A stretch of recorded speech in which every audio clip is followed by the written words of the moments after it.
Hello there, welcome to the Saroy channel, wherever you are in the world, and so much love to each and every one of you. How are you doing? Well, we're at part 3 of our story tonight, so I'm so glad you've joined me. If you haven't heard part 1 and part 2, make sure you click on the description because you don't want to miss out the entire story.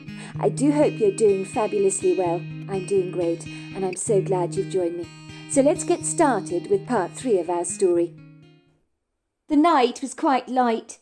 The moonlight spilled generously over everything, washing away the dark, inky veil, and enabling me to navigate my way rather easily towards the Hanne's property, as I could discern the dark splodges in the landscape that, although ambiguous, were familiar to me, and I could recognise them by their distinctive shapes. My mind was polluted with grievous concern that I felt for the residents of the street and the next-door neighbours. The Hannes had been killed. I was sure of it. Who could do such an evil, despicable thing to such a lovely couple? Tomorrow those psychopathic thugs would be back again, probably to harm someone else. Had they not done enough damage already? Did they have no conscience whatsoever? Even though I was wearing a dressing gown, the bitter icy fingers of a cool breeze nudged me, brushing against my face. My heart boomed in my chest as I clandestinely made my way to the Hanne's property. That was when I heard the gunshots again. More of them. Are you kidding me? But then I realised these were not gunshots, as I had suspected they were. One of the street lights was shorting, its light flashing on and off. The sound it was making was exactly like gunshots.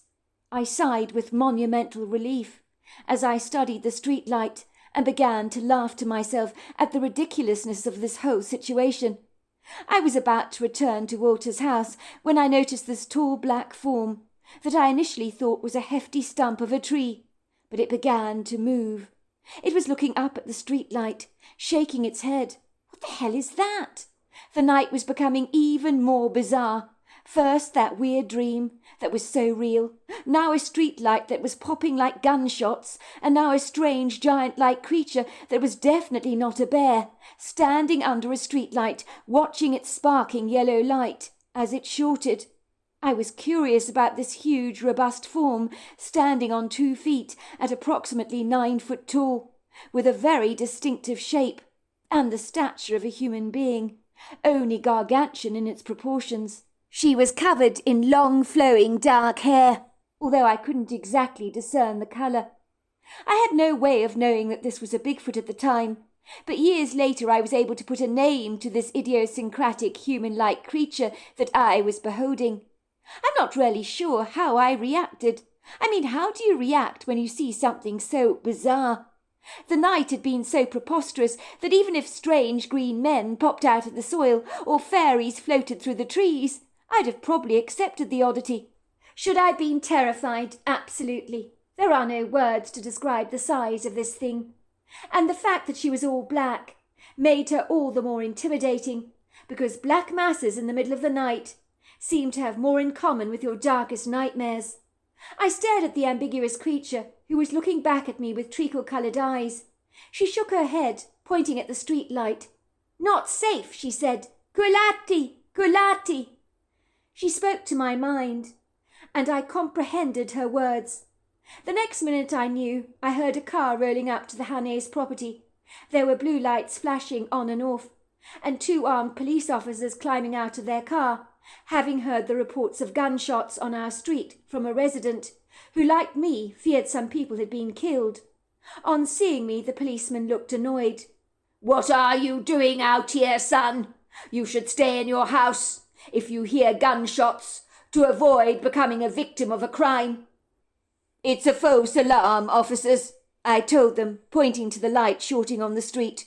"It had me fooled. I thought people were being shot.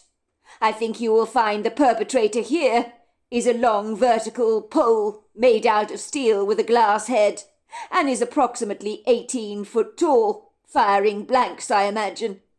The 2 policemen who had arrived on the scene with guns at the ready sighed with relief, staring up at the street light with abject astonishment, and similar expressions of bemusement on their faces that the Bigfoot had worn only moments before.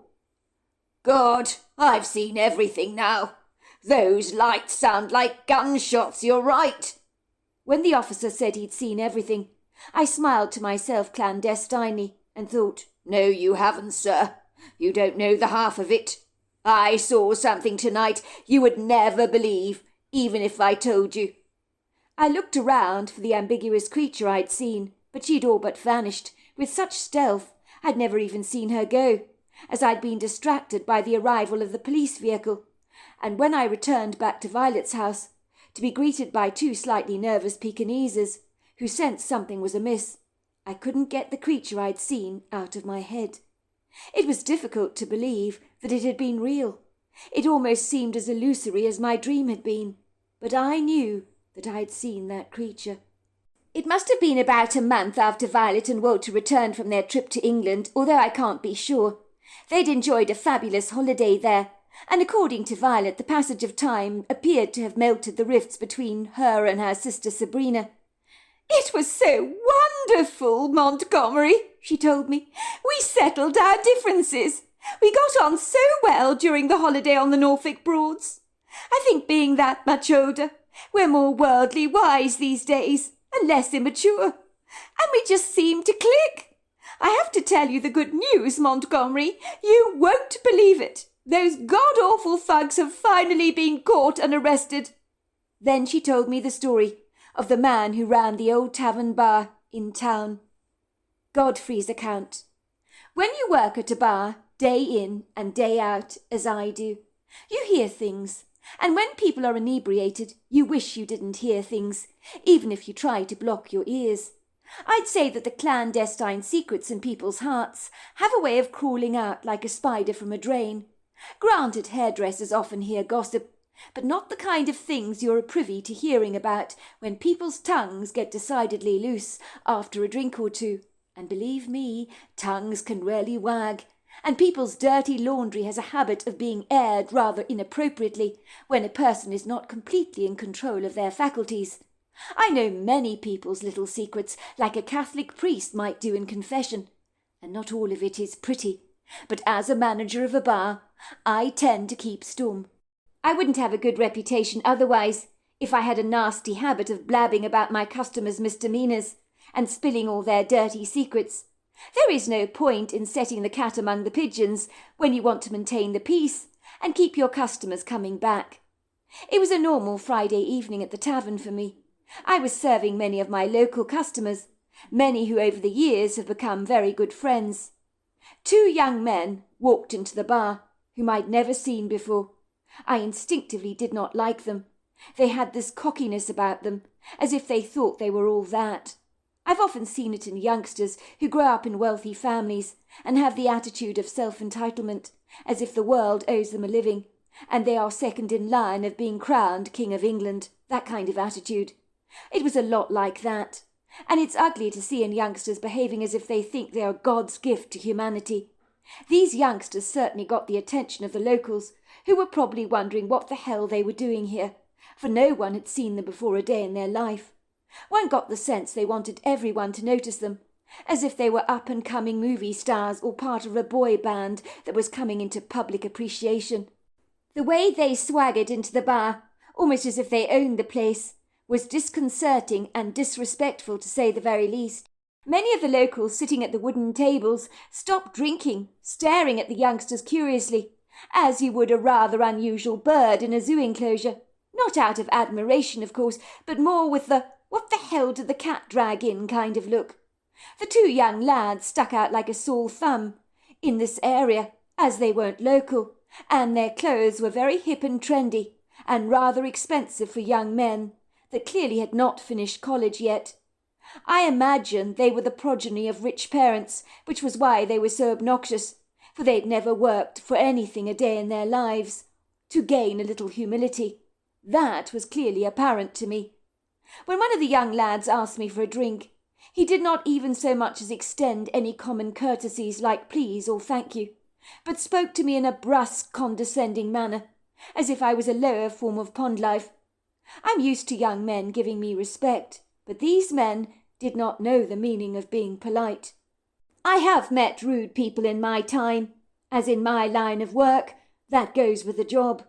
I've seen all kinds of people on the colour spectrum, and I'm not talking about race here, but of approachability. This young man was definitely on the dark side. It didn't help that he had an ugly scar on the side of his cheeks, which I suspected he winded up getting in some kind of physical altercation. He looked rough around the edges, as if he wouldn't be adverse to beating up any one of my customers, if they wound him up in the wrong way, that is. I swear to you his eyes appeared to be almost black, although they were probably brown, but let's just say they betrayed to me that there was no compassion in his heart. I've heard customers often talk about eyes being the window of the soul. I wasn't convinced until now. You could have beautiful eyes and be cold as a fish, I'd thought, and heartless as a crocodile. But these men, no, they had malevolent eyes.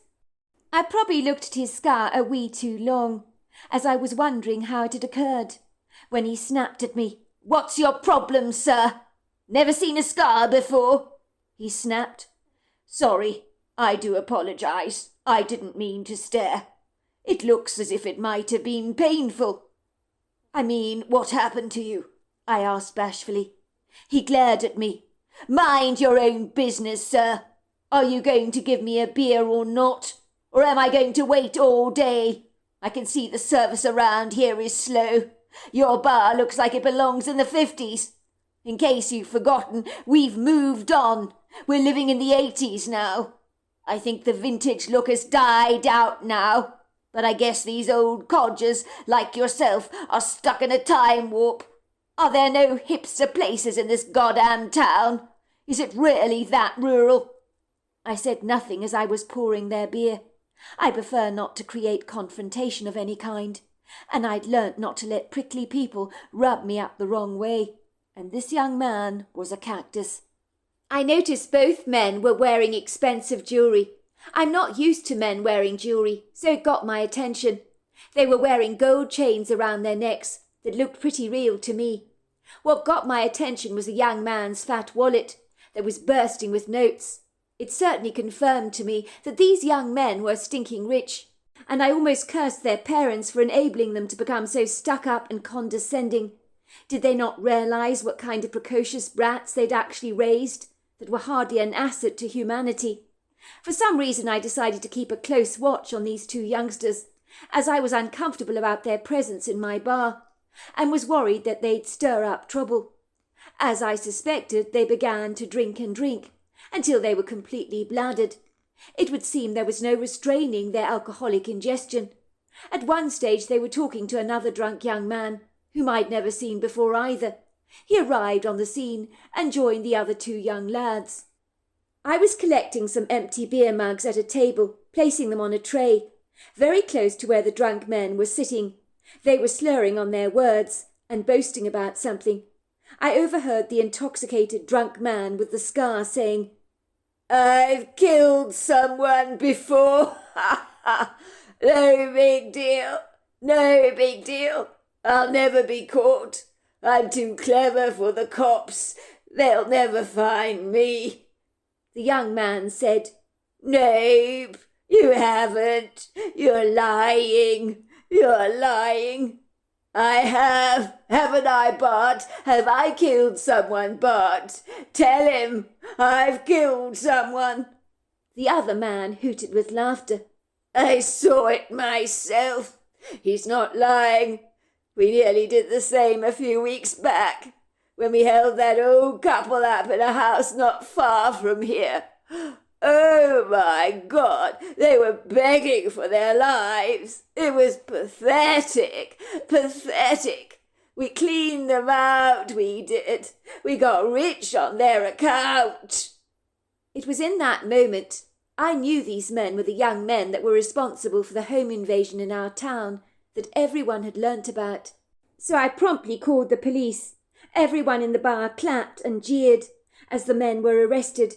They eventually confessed to their despicable crimes. After many interview sessions with the police, they were described as psychopaths who did not possess an ounce of compassion, which did not surprise me at all, as that was the impression that they gave me when they arrived at our bar. It turned out that one of the cleaners that worked for the Cartridges and loved them dearly had spoken in passing about their great wealth to her brother, not realizing that her words would lead to a dreadful home invasion. It would seem her brother was the black sheep in their family, and had bunked out of school all his life, and been involved in petty crimes.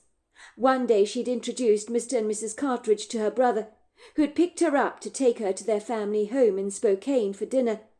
And on the way to their home, he asked her about the Cartridges. She mentioned how wealthy they were in passing, how many family heirlooms they had, and her brother, who unbeknown to her, had actually killed a man for his wallet, decided that the Cartridges would be an easy target. When she learnt her brother was behind the crime, she was devastated, but at least the two men were now in prison, and some of the Cartridges' valuable heirlooms were traced, retrieved, and recovered. 10 years later, I was 28 years old, married with a young wife called Philippa and a 3-year-old boy called Justin, when I learnt that Walter's wife Violet had tragically died. Well, it wasn't really tragic, she died of old age, but nevertheless I was devastated to hear the news, as Walter had died 2 years prior to that. Both had died peacefully in their sleep, which really is the best way to go. They'd simply died of the one thing that will afflict us all one day, if disease does not have its ugly way with us.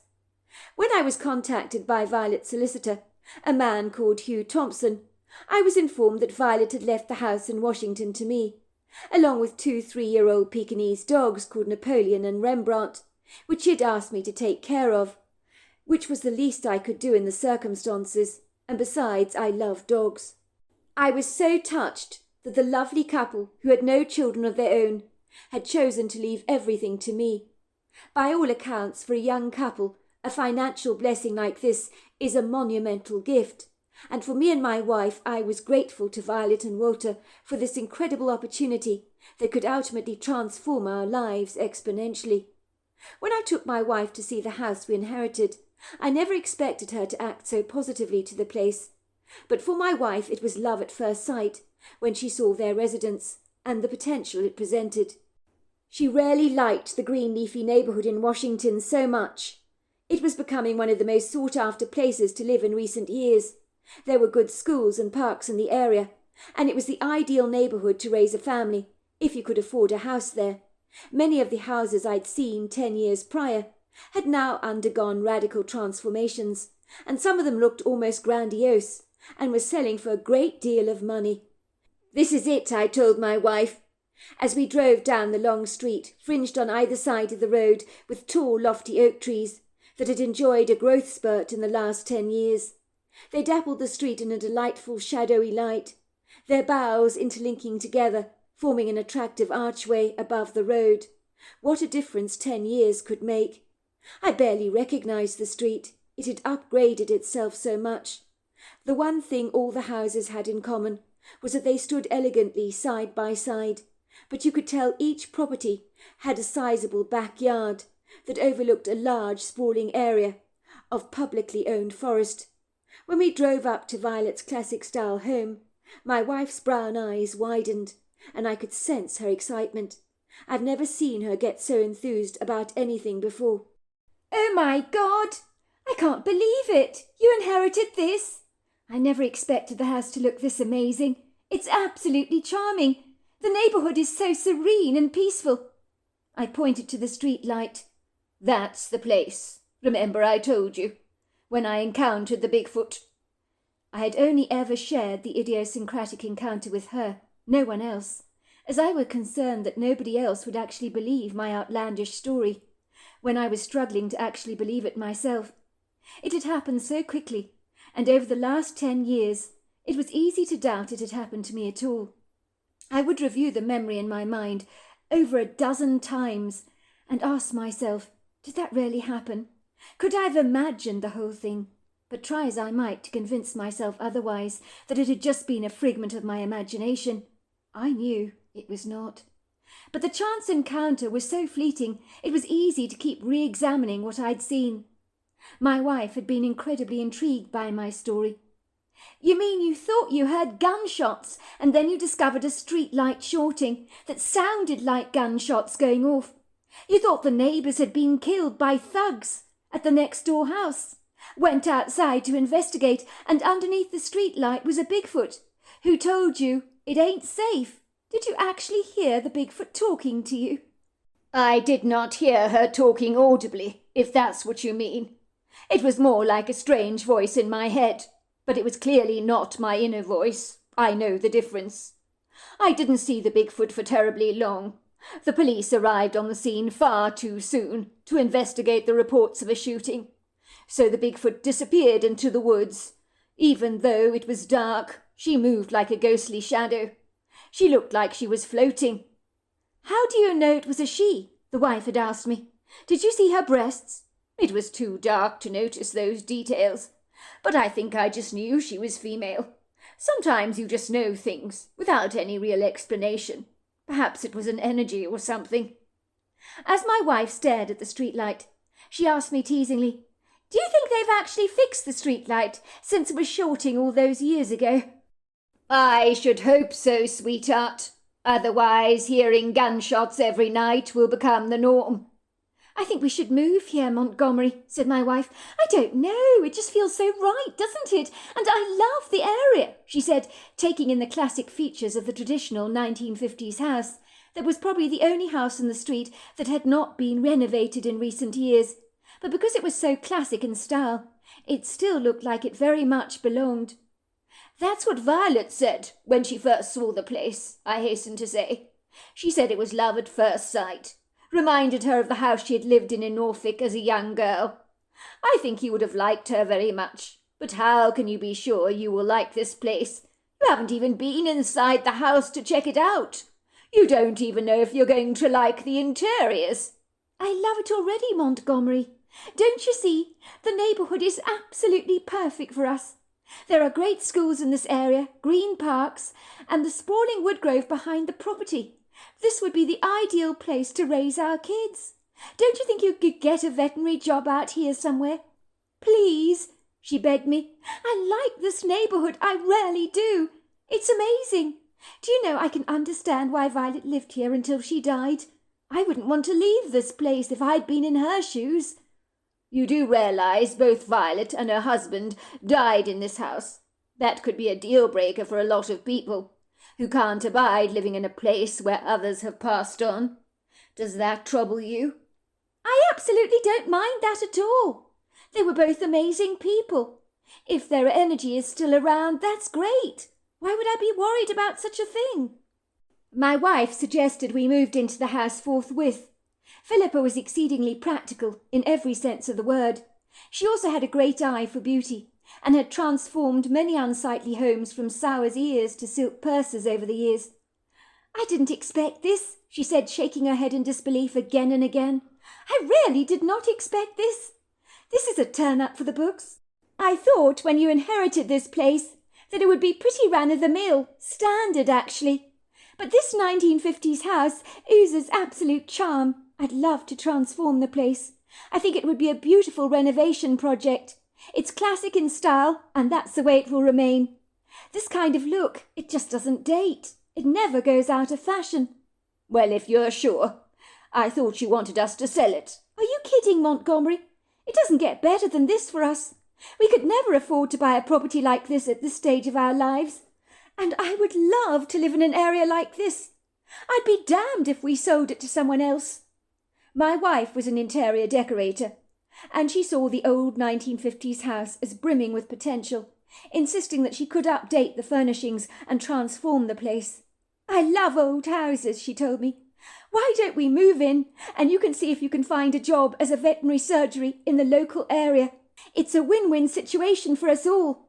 In truth, it really was, almost as if fate was smiling down on me, as I was to discover the local veterinary surgery in the area was looking for a new vet, so I was told I could start immediately. I pointed the house 2 doors down, where the home invasion had occurred. It had changed quite a lot in 10 years. "That's where the Cartridges lived. They were never the same after that dreadful experience, even when the thugs were caught. But Mrs. Cartridge went to the prison to give the 2 thugs a piece of her mind. I'm very glad she did." "What did she say to them?" my wife asked curiously. "She told them what they'd done was absolutely disgusting and vile, and that although she forgave them, she could never forget the fear that they'd subjected her to. She said those two men were like psychopaths because they had no remorse. They laughed in her face and said, "If you want an apology, you ain't going to get it because we're not sorry." She said, "Well, in that case, I hope you rot in hell. You really are the devil's spawn, aren't you?" "They sound absolutely vile," said my wife in disgust. "Men like that, they don't deserve to breathe the same oxygen that we do. I hope they lock them up, throw away the key, and that those men never get out. We don't need them in our society. They're just rubbish." You know what was really weird about the event? Remember the night I had that lucid nightmare before I noticed the street light shorting? I dreamt of the two thugs that had broken into the Prt3's property. I thought for a moment, in my lucid dream, that Walter's and Violet's house had been broken into. Get this one. I saw the man in my dream so clearly, well, at least the distinctive scar on the side of his cheek. Imagine my surprise when I opened up the newspaper to observe exactly the same scar that I'd seen in my dream in the paper. The man that was arrested and responsible for the crime, well, one of them, had an identical scar. "That is weird," said my wife, "that you should dream of a person you've never seen before and get his image so right. Do you know psychics working for the police have images like that? It's rather bizarre, but they do. Maybe when you were sleeping you tapped into that kind of energy. I can't explain it otherwise." "Well, I don't know how to explain it myself," I admitted, "but it was definitely only a dream." 1 year later, me and my wife had happily settled into Violet and Walter's old home. It was absolutely magnificent.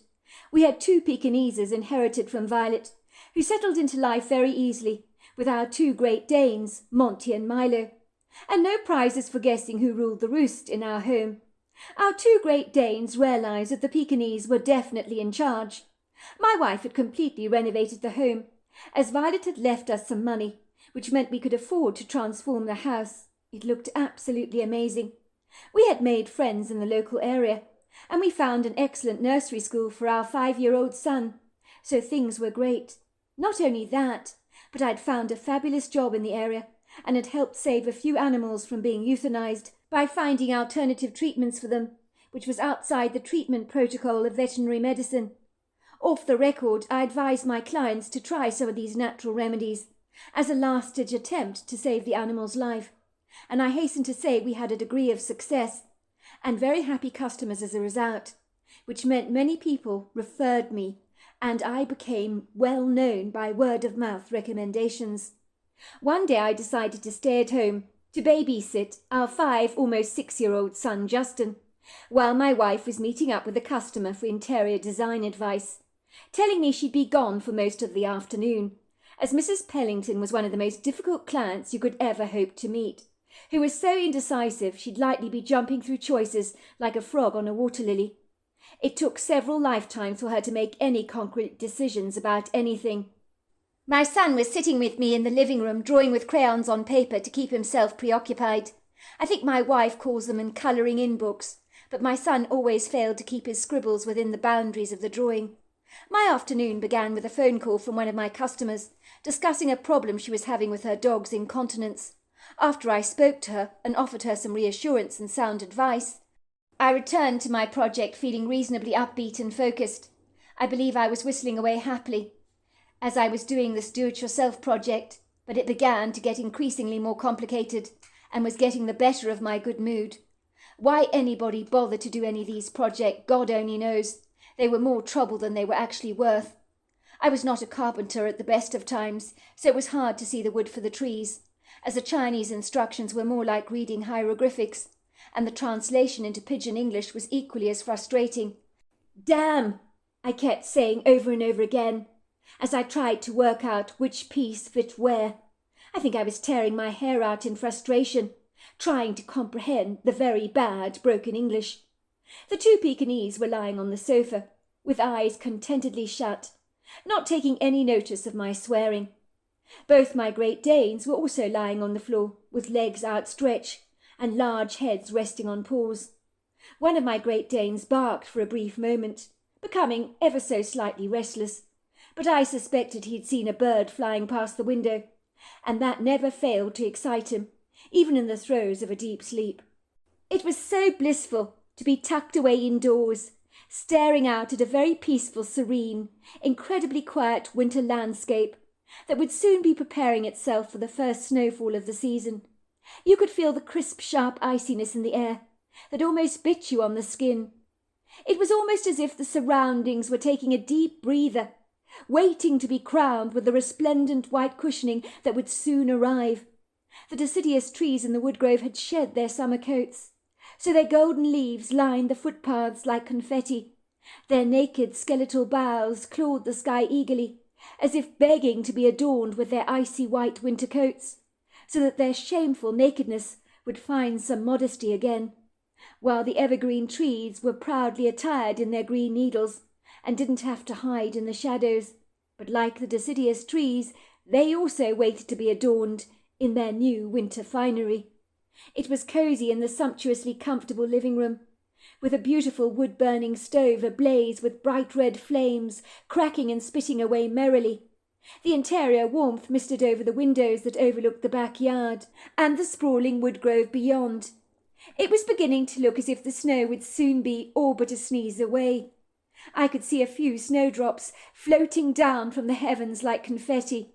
You could practically smell its promise in the air, and it was almost as if the indigenous wild animals had retreated into the shadows to wait for the cruel adversity that would soon come their way.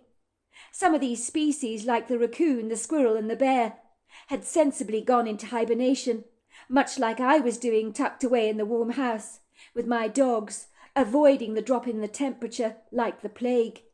I assumed that my son was happily scribbling away in his colouring books with his crayons, so I continued with the project at hand, following all the instructions, with very little success, I might add.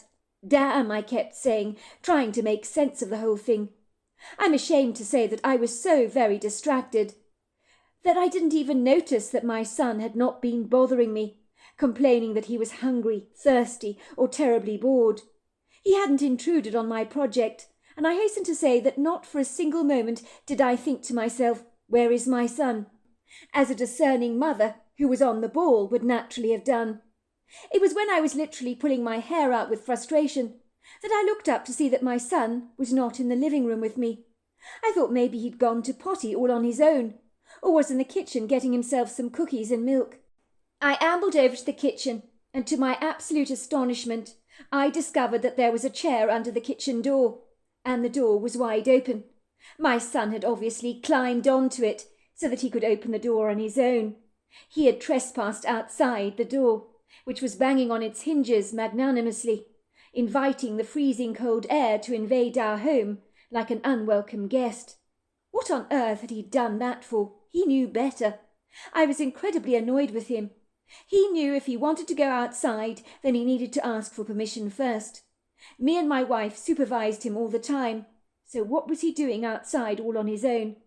I immediately rushed out of the house, calling his name, but he was nowhere to be seen. And then I realised he'd probably crawled under the fence into the woodgrove. It really was freezing cold outdoors. The afternoon had become dark, as if night was about to fall, and it was sending out her inky prisms all over everything. The light was slowly being expunged. I needed to find my son before a cruel darkness finally set in, and ironed out the rest of the daylight. So finding my way around this monstrously oppressive woodgrove would become significantly more daunting.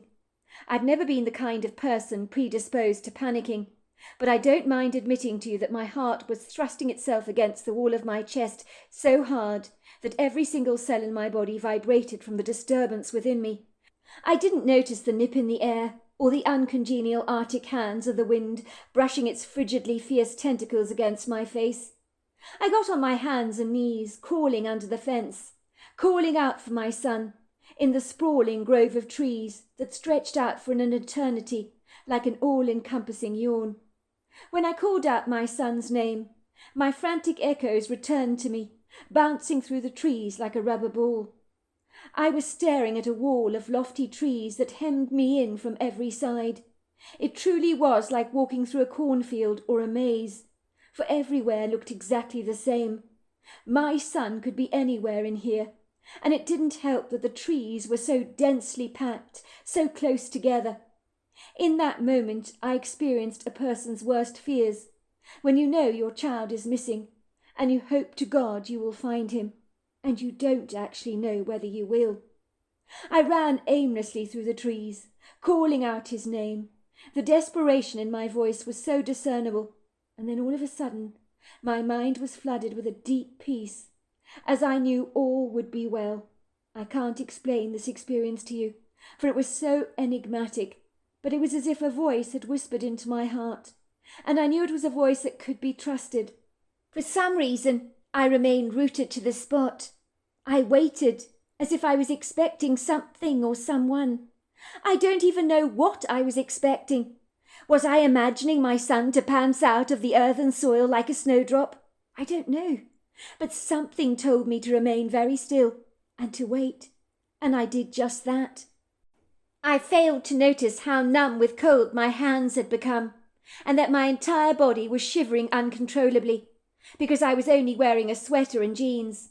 And then I saw her walking through the trees, and over her shoulders she was carrying my son, who was laughing and giggling and telling her to giddy up. "Go, horsey," he was saying.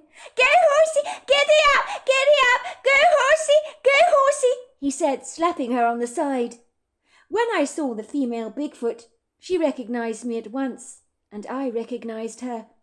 But in the waning light of the late afternoon, I could see her more clearly, and the kindness in her eyes seemed to melt the iciness that had completely consumed me. I observed her long flowing hair, that I once believed was black, was in fact a cinnamon colour, and she did have breasts, but they were terribly small, very inconspicuous. The creature's expressive face was etched with so much personality, as if she had a great sense of humour. She was wearing a magnificent necklace of eagle's feathers around her neck, with a central milky crescent-like stone that resembled a crescent moon. She spoke to me in a crisp, clear voice, in a language that lay rooted in ancient origins, but in some miraculous, rather marvellous way. She communicated with me telepathically, so the meaning of her words was precisely articulated in my mind. "Gilaquina Zakana," she told me. "My name is Zakana. Golopati laqua, sinati la kilano, agisatui la poco." It means the gifted one. I meant to introduce myself to you the last time when we met, under the popping light, but then the people came, and I don't show myself to many of your kind. But you're different. You've helped many animals over the years, and there's a raven spirit that follows you everywhere you go. It's protecting your life. You saved a raven once, did you not? "Kilani quassa, toloba kilani qui, hosati lakina, obolati lako." That's right. I called her Fledge at the time. "Tilakila obola sana." She's never forgotten your kindness. Many animal spirits watch over you. "Tilatikalikwa, omatilasa." It was brought to my attention your child was lost, so I brought him back to you. I found him wandering around the wood grove, looking very disorientated. Thank you very much for bringing him back to me. I really appreciate it. "Gola biki, no gola swa, tilanikasa kolo." No, it is me that must thank you, for you value every life. I eat meat, you know, but I never waste anything I eat, because I know that that animal gave up its life for me. Appreciation is key, you know, to receiving the favour of the universe, which is returning its favour back to you. She said, pointing at my son, and then back at me again. I need to tell you, an elderly couple is watching over you as well. They used to live in that house of yours. "Gilani quasina, nikali kolobosa, sivani sholona." Oh, that's good to know, I said. Thank you for telling me that. Jason, who had been released from the Bigfoot, was clutching to her tightly. He didn't want to leave her side. He wanted yet another ride. "I want another ride, horsey! Horsey, I want another ride!" "Go with your father," said the Bigfoot. "Dolatina!" And to my surprise, my son, who usually protests over everything, obeyed. Me and my son watched this beautiful, ambiguous creature just slipping into the forest, and she was gone. "What did you mean by leaving our house like this?" I asked my son. "I saw a deer in the yard, Daddy. He looked really, really sad. I wanted to go and cheer him up. I think he was feeling very cold. I was going to tell him he could come inside and lie by our fire next to our dogs, and that I had lots and lots of apples in the fridge that he could eat. But he ran into the woods, but I couldn't find him. I tried to look for him, but he just went away. I don't know where he went, Daddy." "Of course you don't know where he went, son. I'm sure he was grateful. I don't think he was sad. He was probably just a little cold, but they're used to seasonal changes. But we can always leave some apples out for him. But next time I would appreciate your not going into the woods like that. Do you understand?" "The horsey lady found me, and she gave me lots of rides on her shoulders. It was so fun, Daddy. She told me not to worry because I was lost. She told me she'd take me home to you." "You're very lucky the horsey lady found you. She may not always be around. And if you're lost, what are you going to do then? You might not find your way home." I hasten to say, since that brief encounter with the female Bigfoot, over the years we still only saw fleeting glances of her. But my son still remembers his encounter with her all these years later. And if anyone says anything negative about a Bigfoot, he's the first to say that the creatures are gravely misunderstood, based on their intimidating appearance, and I echo his sentiments entirely. For that Bigfoot was a very sophisticated soul, that had understandings that exceed our human comprehension, and of that I am in little doubt. I unequivocally believe she could see beyond the veil, as she claimed I was being protected by the raven spirit of little Fledge, whom I rescued as a young boy. "It seems your good deeds are remembered by the universe, by God, whatever you want to call it, and all the souls you touched along the way. And even if you think that your good deeds are never noted, they most certainly have been noted, especially if you do those acts of kindness with no expectation of anything in return. Then the fruits of its grace will reap in your life an abundant harvest. Of that I am most sure. So there you are. That's my story." Wow, what an incredible story. I don't know what to say to all of that. It was such an incredible story about how Walter met his wife, how they moved to this wonderful place where there was this terrible armed invasion, and I'm very familiar with armed invasions because I had one myself, so I know what you go through there. It is devastating. But you have to pick up the pieces of your life and move on, and that's exactly what the people did.